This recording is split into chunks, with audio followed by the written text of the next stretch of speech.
kapag tayo po ay nagsasagawa ng Umrah at Hajj, bawal manghuli.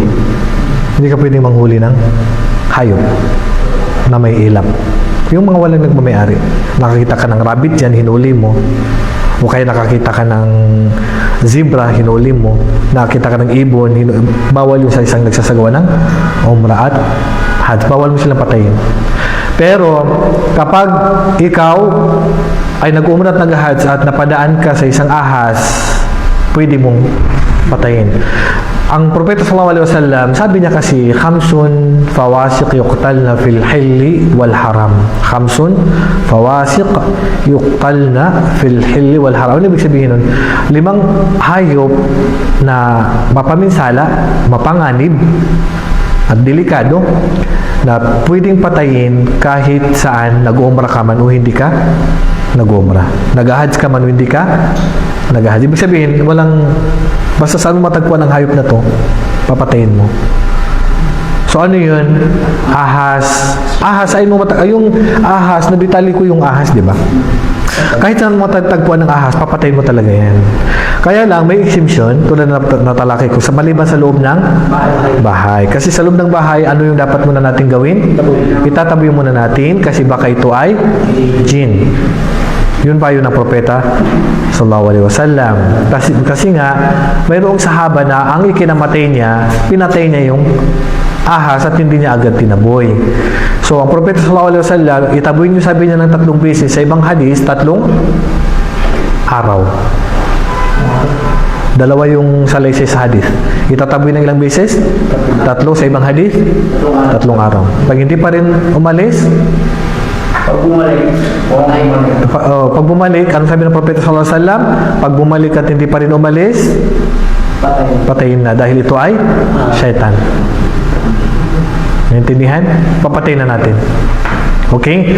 Ngayon, mayroon lang exemption doon sa bahay na hindi natin pwedeng, hindi na kailangan pang itaboy. Diba? Natalaki ko rin yun. May ahas sa bahay na hindi na pwedeng itaboy, papatayin mo na agad. Maiksi at saka... Yung maiksi at saka may guhit. May guhit sa likod. May guhit sa likod. Yun yung tinatawag na Dhutufiyatain at saka Abtar. Ang pangalan niya sa Arabic na ahas, Dhutufiyatain wa Abtar. Yung Dhutufiyatain, pag nakita nyo sa loob ng bahay, ang ahas na yan, ng 2 ang guhit niya sa likod, huwag mo nang itaboy. Patayin mo na yung ahas na yan. Assalamu alaikum wabarakatuh. Okay? So, Dhutufiyatain at saka Abtar. Yun lang naman yung hindi natin itataboy. Patayin mo na agad. Bakit papatayin natin agad? O anong pinsala na binanggit ng Propeta sallallahu alaihi wasallam na mayroon sa 2 ahas na yon?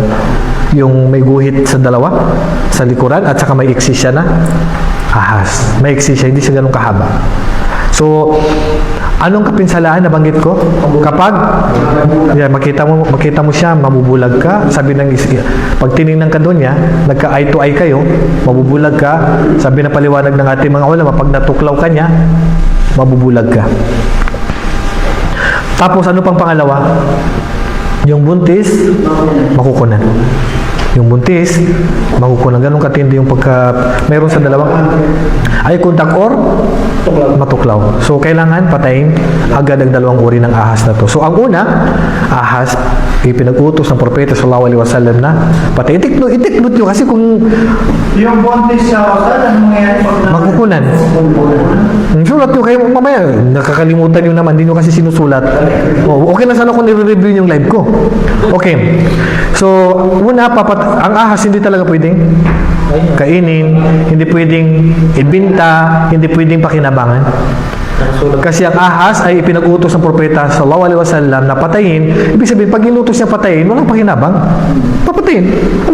Yung iba, inaalagaan. Pwede bang ibinta ang ahas? Siyempre, hindi pwedeng ibinta ang ahas. Pwede bang alagaan ang ahas? Hindi pwedeng alagaan ang ahas. Pwede bang kainin?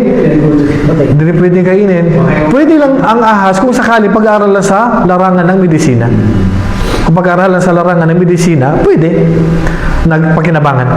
Yung pagpapakinabang sa kanya sa larangan ng medisina, kung alamin kung ano yung mga gamot para pag may natuklaw, so ano ng kamandag, so pwedeng pag-aralan. Okay, pangalawa, anong nabanggit ko na inutos ng propeta sallallahu alaihi wasallam na patay kahit saan?